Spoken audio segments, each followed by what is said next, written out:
रजनीश जी, ये बताइए कि ठीक है, आप खुद मान रहे हैं कि ये सब कुछ साजिशन हो रहा है, सब जो षड्यंत्र के तहत हो रहा है और आप लोगों को बदनाम करने की कोशिश की जा रही है चुनावों से ठीक पहले। तो ये राजनीतिक आरोप अगर है तो उसकी तह में जाइए ना। मतलब आप 41 जिलों में अलग अलग FIR दर्ज करवा देते हैं, तो क्या हर राजनीतिक आरोप पर, क्योंकि राजनीति तो आप लोगों का काम है, FIR दर्ज कराते फिरेंगे क्या हर जगह फिर? नहीं, देखिए, एक बात समझना पड़ेगी, राजनीतिक आरोप प्रत्यारोप खूब होते हैं, मध्य प्रदेश में भी खूब होते हैं, और कई तो ऐसे होते हैं कांग्रेस के नेताओं के कि आप जस का तस नहीं दिखा सकते, बीप लगाना पड़ेगी। गाली गलौज के साथ में कांग्रेस के नेता आरोप लगाते हैं। हमने FIR नहीं करवाई, हमने नहीं करवाई, कई सारे आरोप लगाए, कई सारे भाषण हुए, हमने नहीं करवाई। लेकिन आप एक बाकायदा तथ्य साजिशन कहां से आई वाला मामला नहीं है, बनाई आई होती तो कहीं से समझ में आता, व्यक्ति संस्था दफ्तर कुछ तो समझ में आता ना। लेकिन बना के बाकायदा खट सबने सोशल मीडिया अपने हैंडल्स पर डाला उसको। ये समझ रहे थे बाकी सब पप्पू हैं, कोई नहीं समझ पाएगा। मध्य प्रदेश में भारतीय जनता पार्टी के नेताओं को अपमानित करोगे, सरकार को अपमानित करोगे और हम यूं ही ताली बजाएंगे क्या? और जब कानून के समक्ष मामला गया है तो कानून फैसला करेगा। अगर आप आपराधिक साजिश, मैं फिर कहता हूं, जनता को, भोली भाली जनता को गुमराह करने का ये पाप है, ये कानूनी अपराध है।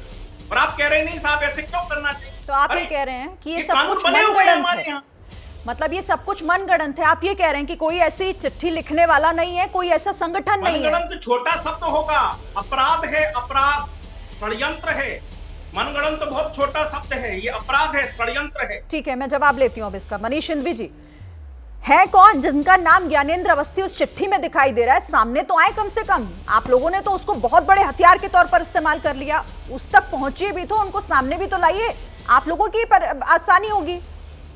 फिर आवाज नहीं आ रही है। और ऐसी कोई संस्था है भी क्या जिस संस्था का जिक्र किया गया है, जिसमें उस चिट्ठी में जिसका जिक्र किया गया है?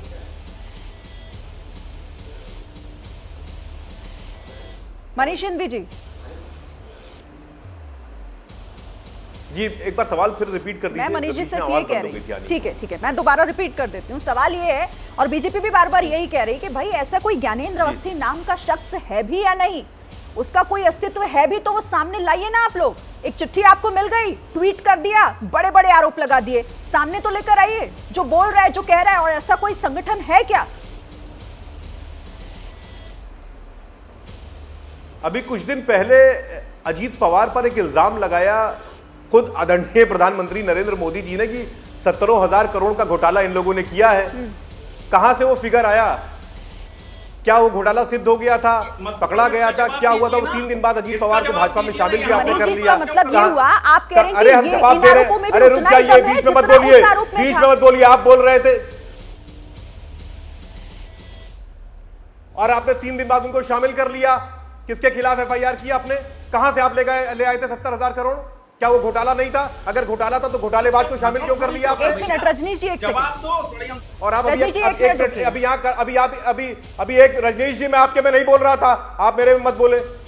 और सुनिए श्रीन जी, अभी कर्नाटका की बात हो रही थी, कर्नाटका में संतोष पाटिल की बात करिए। संतोष पाटिल ने इल्जाम लगाया था कि 40% कमीशन उससे मांगा जा रहा था भाजपा सरकार में, और उडीपी में संदेहास्पद परिस्थितियों में उनकी लाश मिली। आप बात करिए ना संतोष पाटिल की। कर्नाटका में झूठ इल्जाम नहीं लगाया था भाजपा में, आज ये गलत इल्जाम त्रिपाठी जी लगा रहे हैं। 40% कमीशन मांगा गया था, कैसे मौत हुई उसकी? इस पर कोई बात कर रहा है? नहीं, आप विपक्ष के तौर पर हमारा काम है देखिए, आप एक उठाना, बिल्कुल सही कहा आपने, लेकिन सबूतों के साथ उठाना। ये नहीं कि एक चिट्ठी, मान लीजिए मैं एक पेपर पे कुछ लिखकर ऐसे रख देती हूँ, वो किसी के हाथ लग जाए तो वो थोड़ी ना ट्विटर पर जाकर चिपका देगा। आप ये समझिए मनीष जी, विपक्ष के तौर पर जिम्मेदारी आपकी भी है कि आप तथ्यों को भी सामने रखें। तथ्यों को भी आप सामने रखिए ना, उससे तो मत बचिए कम से कम। मेरे पास नहीं है, तथ्य जुटाने का काम सरकार का है, और आपका काम सिर्फ आरोप लगाने का है।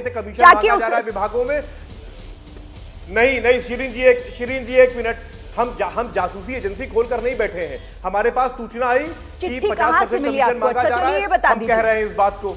आप जांच कराइए, आप जांच कराइए, बता दीजिए फिर।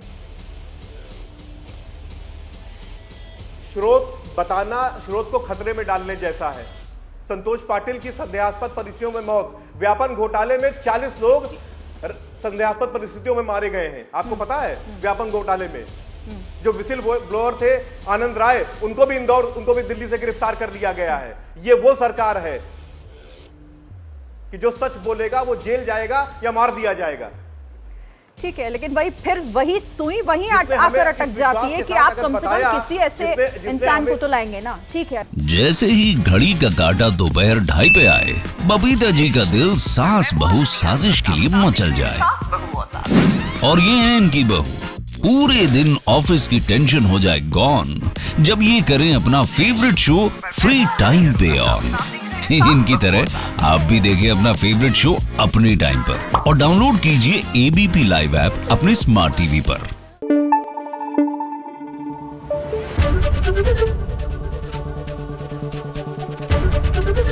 एबीपी न्यूज आपको रखे आगे।